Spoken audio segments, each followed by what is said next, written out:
அஸ்ஸலாமு அலைக்கும் வரஹ்மத்துல்லாஹி வபரகாத்துஹு. அல்ஹம்துலில்லாஹ் நஹ்மதுஹு வ நஸ்தஈனுஹு வ நஸ்தக்ஃபிருஹு வ நஊது பில்லாஹி மின் ஷுரூரி அன்ஃபுஸினா வ மின் ஸய்யிஆத்தி அஅமாலினா. மை யஹ்திஹில்லாஹு ஃபலா முضில்ல லஹு வ மை யுض்லில்ஹு ஃபலா ஹாதிய லஹு. வ அஷ்ஹது அன் லா இலாஹ இல்லல்லாஹு வஹ்தஹு லா ஷரீக லஹு வ அஷ்ஹது அன்ன முஹம்மதன் அப்துஹு வ ரசூலுஹு. அம்மா பஅத்.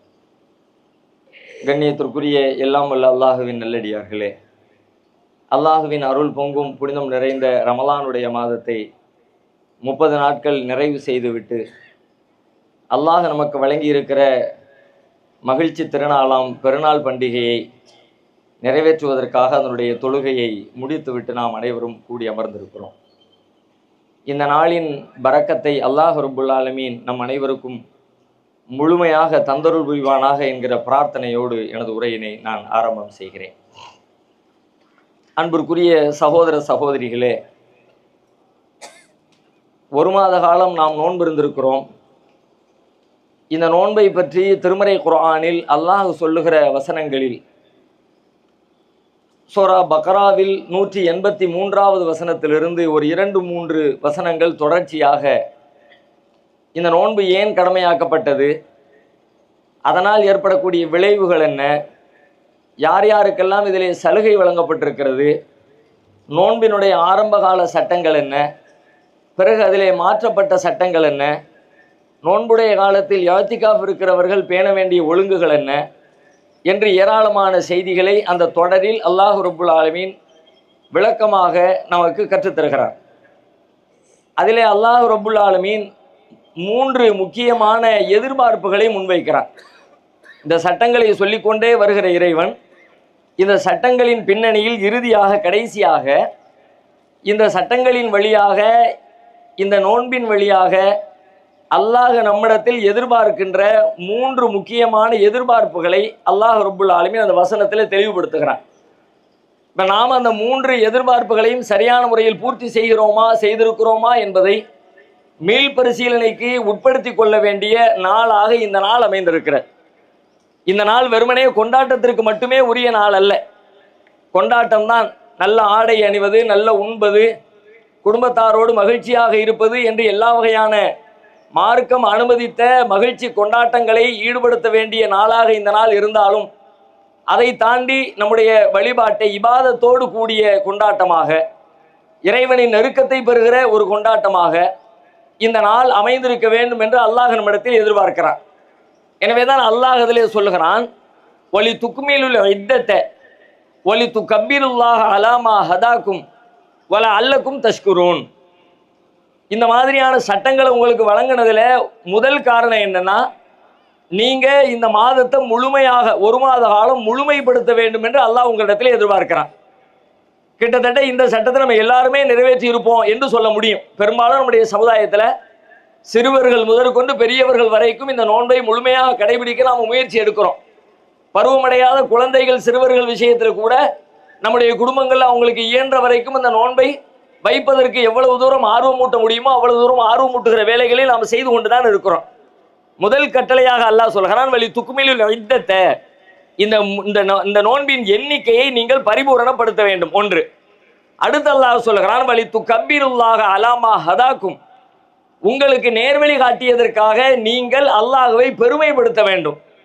3வது சொல்கிறான், வல அல்லக்கும் தஷ்குரூன், நீங்கள் நன்றியுடையவர்களாக இருக்க வேண்டும். முதல் விஷயத்தை பொறுத்த வரைக்கும் பெரிய சர்ச்சையோ பெரிய கேள்வியோ பெரிய சந்தேகமோ இல்லை.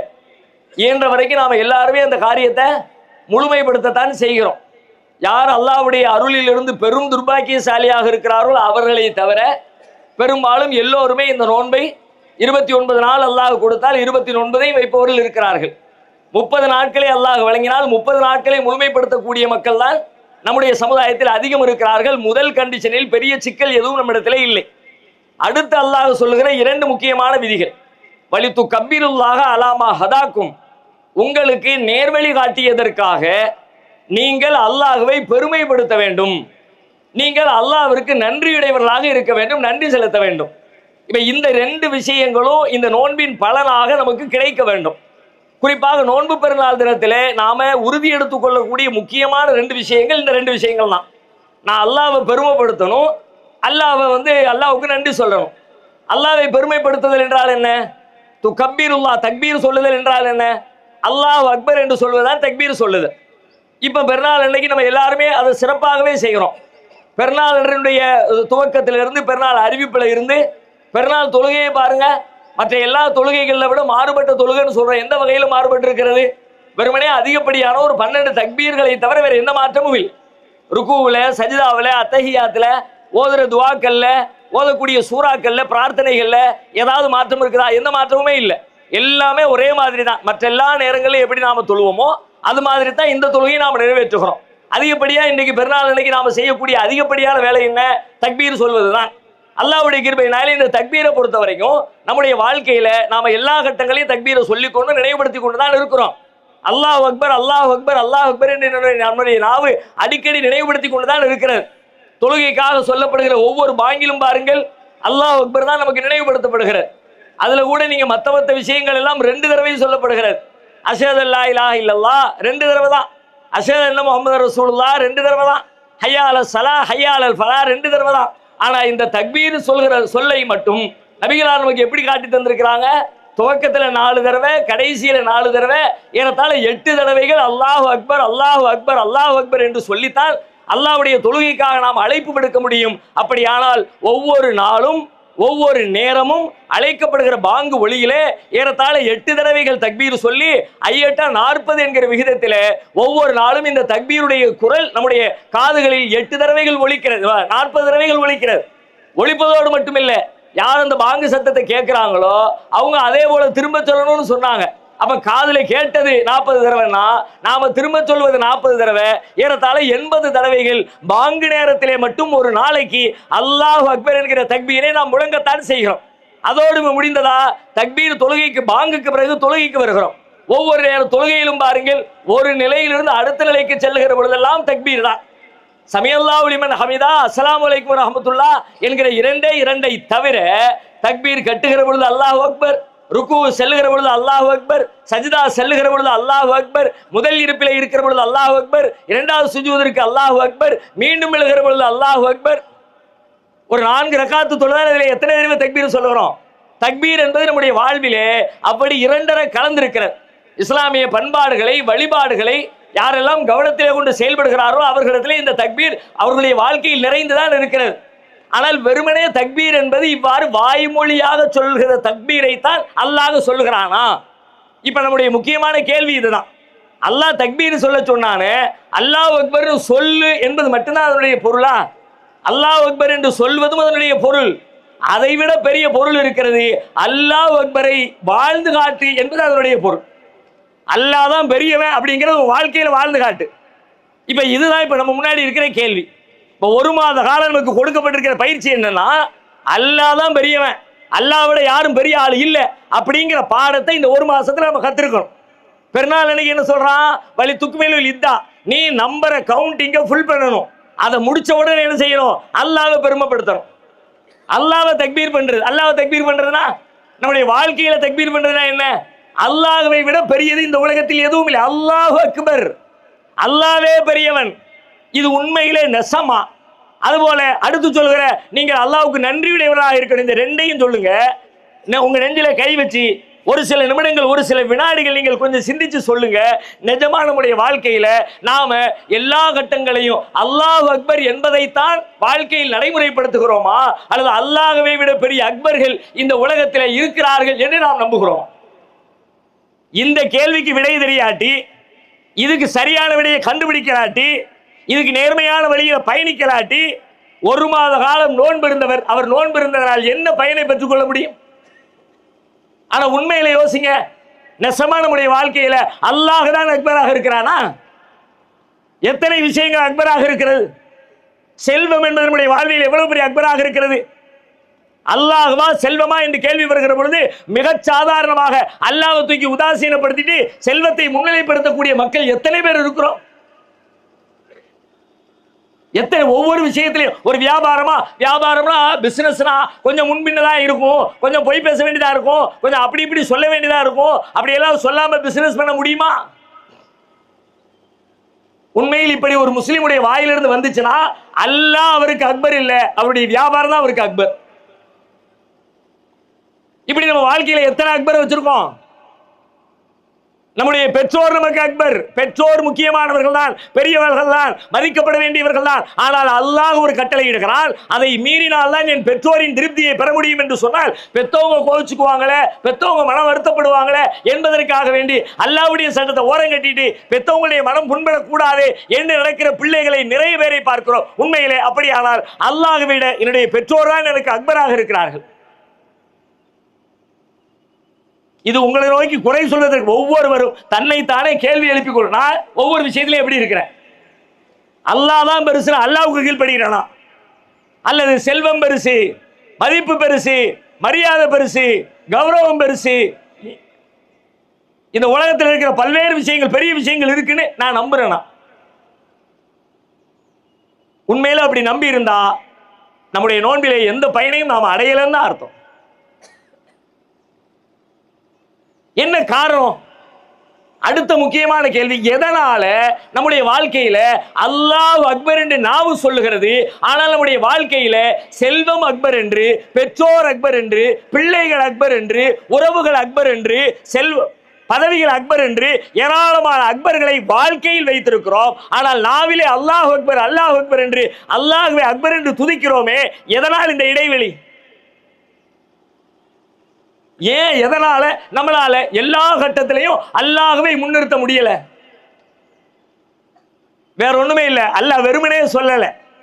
அல்லாஹ் அக்பர் சொல்ல சொன்ன ரப்புல் ஆலமீன், நல்ல கவனிங்க, 2வது அத்தியாயம் 184வது வசனத்துல இந்த செய்தியை சொல்லிட்டு வர ரப்புல் ஆலமீன் அதுல ஒரு கண்டிஷனை சேர்த்து சொல்றான், வலித்து கபீருல்லாஹ, அல்லாஹ்வை நீங்க தக்பீர் பண்ணுங்க, அலாமா ஹதாக்கும், உங்களுக்கு அவன் நேர்வழி காட்டி இருக்கிறானே அதற்காக நீங்கள் தக்பீர் சொல்லுங்க. நேர்வழி காட்டியதற்காக தக்பீர் தான். நேர்வழி எப்படி காட்டினால? அந்த வசனத்துடைய மேல் பகுதியில் அதுக்கு பதில சொல்றான். நேர்வழி எப்படி காட்டினு தெரியுமா? உன்சில ஃபீஹில் குர்ஆன், குர்ஆனை அருளி இருக்கிறேன், ஹுதல்லின் நாசி, மனிதர்களுக்கு நேர்வழி காட்டுவதற்காக, வ பையினாத்தின் மினல் ஹுதா, அந்த நேர்வழியை தெள்ள தெளிவாக காட்டுவதற்காக, வல் ஃபுர்கான், உண்மையையும் பொய்யையும் அசத்தியத்தையும் சத்தியத்தையும் பிரித்து காட்டுகிற வகையிலே குர்ஆனை அருளி உங்களுக்கு நான் நேர்வழி காட்டி இருக்கிறேன் என்று அல்லாஹ் சொல்கிறான். மேல உள்ள வார்த்தையில் ஒரே வசனத்துடைய மேல் பகுதி கீழ்ப்பகுதி. கீழ்ப்பகுதி சொல்லுது, உங்களுக்கு நேர்வழி காட்டினதுக்காக அல்லாஹ்வை தக்பீர் பண்ணு, அல்லாஹ்வை பெருமைப்படுத்து, அல்லாஹ் தான் உயர்ந்தவன் பெரியவன் என்பதை நீ வெளிப்படுத்து. எதுக்கு? உனக்கு நேர்வழி காட்டினதுக்காக. இதை எப்படி கண்டறிகிறது? அல்லாஹ் நமக்கு திருக்குர்ஆன் வழியாகத்தான் நேர்வழி காட்டினார். இந்த திருக்குர்ஆனோடு உண்டான தொடர்பை நாம் உறுதியாக பலப்படுத்தினோம்னு சொன்னா தக்பீர் சொல்றது, நம்ம வாழ்க்கையில தக்பீரை வெளிப்படுத்துறது நமக்கு பெரிய விஷயமே இல்லை. இன்னைக்கு நமக்கு மனசார வரல.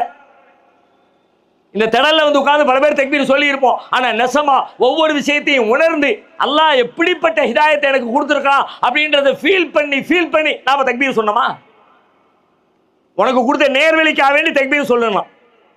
இந்த நேர்வழியை நினைச்சு நன்றி சொல்ற அளவுக்கு, நேர்வழியை நினைச்சு பிரமிச்சு போற அளவிற்கு, நேர்வழியை நினைச்சு அல்லாஹ் எவ்வளவு பெரிய உதவி செஞ்சிருக்கிறான், எவ்வளவு பெரிய ரப்புல் ஆலமீனா இருக்கிறான் அப்படின்னு நினைச்சு தக்பீர் சொன்னோமா? யாரை நம்ம உலகத்துல தக்பீர் பண்ணுவோம்? ஒருத்தரிடமிருந்து நான் உதவியை அடைஞ்சேன், ஒருத்தர் எனக்கு வேலை வாங்கி கொடுத்தாரு, இன்னைக்கு நான் நல்லா சம்பாதிக்கிறேன், மாசம் 2 லட்ச ரூபாய் 3 லட்ச ரூபாய் சம்பாதிக்கிறேன், அவ்வளவு பெரிய வேலை, பெரிய டிமாண்டா இருந்துச்சு, ஆனா அவர் தன்னுடைய இன்ஃப்ளூயன்ஸை பயன்படுத்தி எனக்கு இந்த வேலை வாங்கி கொடுத்துட்டார் அப்படின்னா காலம் முழுக்க அவரை நான் தக்பீர் பண்றேன். நல்ல மனுஷையா, பெரிய மனுஷையா, 5 காசு என்ற லஞ்சம் வாங்கலப்பா, நேர்மையா நடந்துக்கிட்டாரு, அவர் மட்டும் அன்னைக்கு இந்த வேலையை வாங்கி கொடுக்கல, இந்த ஹெல்ப் பண்ணல அப்படின்னா நான் இன்னைக்கு இவ்வளவு பெரிய வாழ்க்கை வாழ்ந்துகிட்டு இருக்க முடியாது அப்படின்னு வாழ்க்கை முழுக்க அந்த மனிதரை நான் பெருமைப்படுத்திக் கொண்டே இருக்கிறேன். அந்த மாதிரி நான் அல்லாஹ்வை பெருமைப்படுத்தலையே, அல்லாஹ்விடமிருந்து என்னவெல்லாம் அனுபவிக்கிறேங்கிறத நான் சிந்திக்கவே இல்லை. அதை மட்டும் நீங்க சிந்திக்கிறதுக்கு ஒரே ஒரு டாஸ்க் தான், வேற ஒன்றும் செய்ய தேவையில்லை. வந்து நீங்க உரை கேட்டு கலைந்து செல்வதில் எந்த பயனும் இல்லை. கேட்கிற உரைகள் பயனுள்ள உரைகளாக இருக்கணும். அல்லாஹ் சொல்வதை போல அல்லாஹ் நேர்வழி காட்டுகிறான் 2 வழியில. ஒன்று, நேர்வழியை தகவலாக கொண்டு வந்து சேர்த்து வழிகாட்டுகிறான். இன்னொன்று நேர்வழியிலே நடக்க செய்து அல்லாஹ் உதவி செய்கிறான். நாம எந்த வழியில் இருக்க போறோம்? தக்பீர் சொல்லணுங்கிற விஷயத்தை கேட்டு ஆமாப்பா தக்பீர் சொல்லணும் அதெல்லாம் ரொம்ப முக்கியமான விஷயம் தான் அப்படின்னு கேட்டுட்டு போறோமா, அல்லது அந்த தக்பீரை எப்படி சொல்லணுங்கிறத தெரிந்து கொண்டு நம்முடைய வாழ்க்கையில தக்பீர் சொல்லக்கூடிய மக்களாக நம்ம மாற போறோம்? நம்முடைய வாழ்க்கை தக்பீராக மாறணும் அப்படின்னு சொன்னா அதுக்கு ஒரே வழிதான். எப்படி ஒரு மனுஷன் செஞ்ச உதவியை நினைச்சு பார்க்கும்போது அவனை தக்பீர் பண்றோமோ, அதே மாதிரி அல்லாஹ் நமக்கு கொடுத்திருக்கிற ஹிதாயத்தை நாம நினைச்சு பார்த்தா, அல்லாஹ்வுடைய வேதத்தை படிச்சு பார்த்தா, இயல்பாகவே நம்முடைய நாக்கில இருந்து அல்லாஹ்வை பற்றிய தக்பீர் வந்து தீரும். மனசார சொல்லுவோம். ஆனா இன்னைக்கு யாருமே இந்த குர்ஆன் கிடைச்சதுனால நான் இப்படி இருக்கிறேன் அப்படின்னு நம்முடைய வாழ்க்கையில ஒரு விஷயத்தை சொல்லுங்க, மனசார சொல்லுங்க. வாதத்துக்கு சொல்லலாம், தர்க்கத்துக்கு சொல்லலாம், கேள்விக்கு பதில் சொல்லலாம். குர்ஆன் கிடைச்சதுனால அப்படி இப்படி என்னெல்லாம விவாதம் பண்ணலாம். ஆனா நெசமா சொல்லுங்க, இன்னைக்கு நான் இப்படி இருக்கிறேன், மகிழ்ச்சியா இருக்கிறேன், சந்தோஷமா இருக்கிறேன், 1000 பிரச்சனை இருந்தாலும் கம்பீரமா இருக்கிறேன், நேர்மையா நிக்கிறேன், அப்படியெல்லாம் இருக்கிறதுக்கு என்ன காரணம் தெரியுமா? அல்லாஹ் கொடுத்திருக்கிற இந்த வேதம் தான். இந்த வேதம் மட்டும் இல்லாட்டி நான் எப்படி ஆயிருப்பேன் தெரியுமில என்று நிஜமாக உளமாற சிந்தித்து உணர்ந்து அல்லாஹ்வை தக்பீர் சொல்லக்கூடியவர்கள் எத்தனை பேர்? அப்படி சொன்னாதான் அதுக்கு பேர் தக்பீர். அது எப்ப சொல்ல முடியும் தெரியுமா? நெசமா நம்முடைய வாழ்க்கையில் அனுபவிச்சா தான் சொல்ல முடியும். குர்ஆன் கிடைச்சதுனால நான் அனுபவிக்கிற நன்மை என்ன என்னால சொல்ல முடியும். அது மாதிரி உங்களால சொல்லணும். நீங்க குர்ஆன் கிடைச்சதுனால என்ன, அதை எப்ப சொல்ல முடியும்? குர்ஆனை படிச்சா தான் சொல்ல முடியும். குர்ஆனை ஆழ்ந்து சிந்திச்சா தான் சொல்ல முடியும். இந்த திருக்குர்ஆன் ரமலானுடைய மாதம், திருக்குர்ஆனுடைய மாதம் என்று சொன்னால் குர்ஆனோடு நீங்கள் நெருங்குவதன் வழியாகத்தான் அல்லாஹ்வுடைய ஹிதாயத்தை, அல்லாஹ் உங்களுக்கு வழிகாட்டி இருக்கிற வழிகாட்டுதல் எப்படிப்பட்டது தெரியுமா அப்படிங்கிறத மேன்மையை மகத்துவத்தை எப்படி தந்திருக்கிறார் ரப்புல் ஆலமீன் அப்படின்னு ரசிச்சு ரசிச்சு அல்லாஹ்வை நீங்க பெருமைப்படுத்த முடியும். ஆனா சொன்னாலும் சொல்லாட்டியும் திருக்குர்ஆன் இன்றைக்கு நம்முடைய வாழ்க்கையில் அப்படிப்பட்ட இடத்துல இல்லவே இல்லை. திருக்குர்ஆனை வாசிக்கிறோம், திருக்குர்ஆனுடைய தகவலை கேட்கிறோம், அங்கொன்று இங்கொன்றுமாக குர்ஆன்ல சொல்லப்பட்டிருக்கிற சில கடமைகளை நாம நிறைவேற்றுகிறோம். ஆனால் குர்ஆனை படிச்சு அது உங்களுடைய வாழ்க்கையில மாத்தி அதனால பல லாபங்களை அனுபவிச்சு அதை ஃபீல் பண்ணி அப்படி இல்லை. அப்படிப்பட்ட ஒரு நிலை வரணும் அப்படின்னு சொன்னா இந்த ரமலான்ல இருந்து அடுத்த ரமலானுக்குள்ள நான் அப்படிப்பட்ட உயர்நிலைக்கு மாறணும்னு சொன்னா ஒரே வழிதான். அல்லாஹ் சொல்ற அதே வழிதான். என்ன வழி? உனக்கு வழங்கி இருக்கிற இந்த குர்ஆன் தான் ஹிதாயத்திற்கான வழி. அந்த குர்ஆனை நீ படி, ஆழ்ந்து சிந்தனை பண்ணி படி. உங்களுக்கு தானா ஒவ்வொரு வசனத்தை படிக்கிற பொழுதும் நீங்க மெய் மறந்து போவீங்க. நெசமா படிச்சா, ஈடுபாட்டோடு படிச்சா, கவனத்தோடு படிச்சா, அல்லாஹ்விடமிருந்து வந்த வார்த்தை அப்படிங்கிற பயத்தோடு நீங்க படிச்சீங்கன்னா படிக்கிற ஒவ்வொரு வார்த்தையும் உங்களுக்கு உழுக்கும். குர்ஆன் அப்படிதான் சொல்கிறது. அல்லாஹ் நஸ்ஸல அஹ்ஸனல் ஹதீஸ். அல்லாஹ் ஒரு அழகான பேச்சை உங்களுக்கு தந்திருக்கிறான். எப்படிப்பட்ட பேச்சு தெரியுமா? கிதாபம் முத்தஷாபிஹன், ஒன்றை ஒன்று ஒத்திருக்கிற வேதம் இது. தக்கஷஹரு மின்ஹு ஜுலூதுல் லதீன யக்ஷவுன ரப்பஹும், தமது இறைவனை நம்புகிறவர்களுடைய உள்ளம் குர்ஆனை படிக்கிற பொழுது நடுநடுங்கும். நம்மள எத்தனை பேர் குர்ஆன் வசனத்தை படிச்சு நடுங்கி இருக்கோம், உடல் சிலிர்த்திருக்கிறோம். அவர்களுடைய உள்ளமும் அவர்களுடைய தோள்களும் அல்லாஹ்வை நினைப்பதற்காக அப்படியே சிலிர்த்து விடும். உள்ளம் சிலிர்த்தது எத்தனை நாள்? அப்படியே ரோமக்கால நட்டுக்குச்சுன்னு சொல்லுவோம்ல, உடம்பு புல்லரிச்சுன்னு போல குர்ஆனுடைய எந்த வசனத்தை படிச்சு எத்தனை நாள் நம்முடைய தோல் புல்லரித்தது, மெய் சிலிர்த்து போய் எனக்கு உட்கார்ந்தோம். ஒவ்வொருத்தரும் உங்களுக்குள்ள கேளுங்க. உங்களை நோக்கி நான் எழுப்புகிற கேள்வி அல்ல, உங்களுக்குள்ளே நீங்கள் எழுப்பிக் கொள்ள வேண்டிய கேள்வி இது. இல்லையா? அப்படியெல்லாம் இல்லையே. அல்ஹம்துலில்லாஹி ரப்பில் ஆலமீன், அவ்வளவுதான். எல்லா புகழும் அல்லாஹ்வுக்கு, அகிலங்களை படைத்த அல்லாஹ்வுக்கு எல்லா புகழும்னு சொல்றான். அர் ரஹ்மான் ரஹீம், அவன் அளவற்ற அருளாளன், நிகரில்லா அன்புடையவன் என்று சொல்லுகிறான் என்பது மட்டும் விளங்குகிறதா? அதிலே ஏதேனும் ஒன்றை படிக்கிற பொழுது உடனே சிலிர்த்து போய் அல்லாஹ் கண்ணுல கண்ணீர் வருதா, உடம்பு சிலிர்க்குதா, பயம் வருதா? அப்படியெல்லாம் வரல அப்படின்னா நான் குர்ஆனை வாசிக்கல. ஏன்னா குர்ஆன் சொல்லுது வாசிக்க வேண்டிய முறைப்படி வாசிச்சா அல்லாஹ்வுடைய பயத்தோடு இருக்கிறவருடைய அப்படியே உள்ளத்தை நடுநடுங்க வச்சிரும். அல்லாஹ் சொல்றது உண்மைதானே, நான் சொன்னா பொய்யா இருக்கலாம், தவறுதலா சொல்லிடலாம். ஆனா அல்லாஹ்வுடைய வார்த்தையில வேதத்தில் தப்பில்லை தானே. வேதத்தை பற்றி சொல்லுகிறது. என்னுடைய அச்சத்தோடு நீ படிச்ச அப்படின்னா உன்னை நடுங்க வச்சிருவேன், சிலிர்க்க வச்சிருவேன். ஒரே ஒரு வசனம், ஒரு 2 நாளைக்கு முன்னாடி ஒரு வசனம் படிச்சேன். ஒரு உதாரணத்துக்கு சொல்லி நிறைவு செய்கிறேன். சூரா தாகாவுல 12வது வசனம். வாய்ப்பு இருக்கிறவங்க போய் படிச்சு பாருங்க. அந்த வசனத்தில் என்ன வரலாறு, ஒரு செய்தி வருது. என்ன தெரியுமா? மூசா நபியுடைய வரலாறு. மூசா நபி மதியன்ல இருந்து தன்னுடைய குடும்பத்தாரை அழைச்சிக்கிட்டு எகிப்துக்கு போறாங்க. இரவு நேரம், நடுநிசி, கடுமையான இருட்டு, பயங்கரமான குளிர், போறதுக்கு பாதை தெரியல, ஒதுங்கிறதுக்கு இடம் இல்லை, வெப்பத்தில இருந்து குளிரில் இருந்து பாதுகாத்துக் கொள்வதற்கு எந்த வெப்பத்திற்கான வாய்ப்பும் இல்லை. என்ன செய்யறதுன்னு தெரியாத அந்த தடுமாற்றமான நேரத்தில் தூரத்தில் ஒரு நெருப்பு தெரிகிறது. இப்போ மூசா நபி சொல்றாங்க குடும்பத்தாரிடத்துல, நீங்க கொஞ்சம் இங்க இருங்க, நான் போய் அந்த நெருப்பை போய் பார்த்துட்டு கொஞ்சம் நெருப்பு எடுத்துட்டு வர்றேன், அது ஏதாவது ரூட்டு கீட்டு கிடைக்குதா விசாரிச்சுட்டு வர்றேன் என்று மூசா நபி சொன்னார்கள் என்கிற இந்த செய்தி அந்த வசனத்தில் வருகிறது. இவ்வளவுதான் வருது, வேற ஒன்றும் கூட குறையெல்லாம் வரல. இது நாரன், அவர் ஒரு நெருப்பை கண்டார். ஃபகாலலி அஹ்லிஹிம் குசு, தன் குடும்பத்தாரிடத்திலே சொன்னார், இன்னி ஆனஸ்து நாரன், நான் ஒரு நெருப்பை பார்க்கிறேன், அல்லி ஆத்திக்கும் மின்ஹா பிகபஸின், அங்க போய் அதுல இருந்து ஒரு நெருப்பு துண்டை நான் எடுத்துட்டு வர்றேன், அவ அஜிது அலன்னாரி ஹுதா, அல்லது அங்க போய் ஏதாவது ஒரு வழியை நான் பெற்றுக்கொண்டு வருகிறேன் என்று தன் குடும்பத்தாரிடத்தில் சொன்னார்.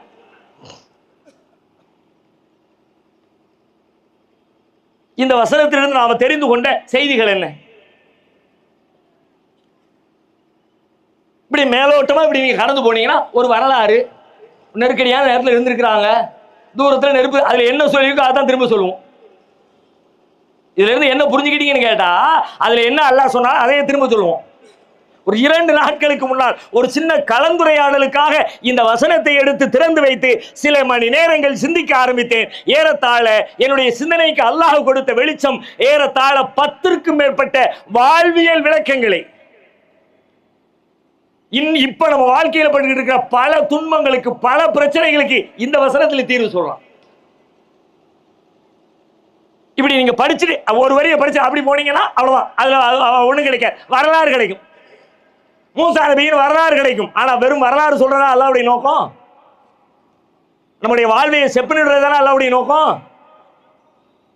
வாழ்க்கையா என்ன, துன்பம்னா என்ன, துன்பத்திலிருந்து மீள்வதற்கான வழிகள் என்ன, ஒரு தனி மனிதனுடைய பொறுப்பு என்ன, கடமை என்ன, ஒரு குடும்ப தலைவன் தன் குடும்பத்தை பாதுகாக்க வேண்டிய வழிமுறைகள் என்ன, ஒரு சமூக தலைவன் சமூகத்தை வழிநடத்துகிற பொழுது கடைபிடிக்க வேண்டிய ஒழுங்குகள் என்ன, இது எல்லாம் நான் சொன்ன அந்த ஒரு வசனத்துக்குள்ள இருக்கு. இதை எப்படி செய்தியா கேட்டீங்கன்னா உங்களுக்கு அது எப்படிப்பா இவ்வளவு மேட்டரா? சைக்காலஜியா, லீடர்ஷிப் குவாலிட்டியா, ஒரு குடும்ப தலைவருடைய பொறுப்பா, ஒரு சமூக தலைவருடைய பொறுப்பா? துன்பம்னா என்ன, எதுக்கெல்லாம் துன்பத்தை தர்றான், அதுல பதில் இருக்கு. ஏன் துன்பம்?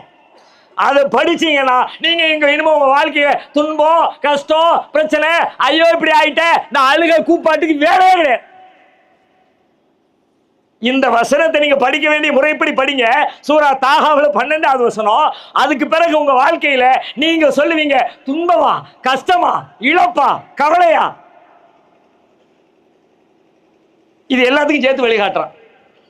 அந்த வழிகாட்டுதல் ஒருத்தன் புரிஞ்சுக்கிட்ட அப்படின்னா, புரிஞ்ச அடுத்த நிமிஷத்துல சுப்ஹானல்லாஹ், அல்லாஹ் அக்பர், யா அல்லாஹ் நீ ரொம்ப பெரியவர் ரப்பே, என் வாழ்க்கையை, என்னுடைய சிரமங்கள் எல்லாம் ஒரு பக்கம் இருக்கிறது, ஆனால் சிரமம் இல்லாத வாழ்க்கை எனக்கு வாய்த்து விட்டது ரப்பே.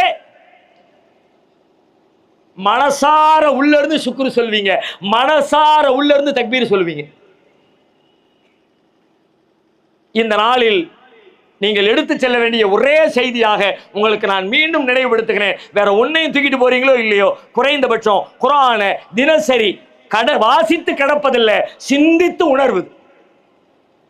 ஒரே ஒரு வசனம் போதும், ஒரு நாளைக்கு இல்ல, தேவைப்பட்டா ஒரு மாசத்துக்கு கூட ஒரு வசனம் போதும். இல்லையே நான் ஒரு மாசத்துல நோம்புக்குள்ள ஆரம்பிச்சு 3 தடவை முடிச்சிட்டேனே, அதெல்லாம் வெத்து வேட்டுமே. ஊர் பேர் வைக்க சொல்லிக்கிட்டேன்.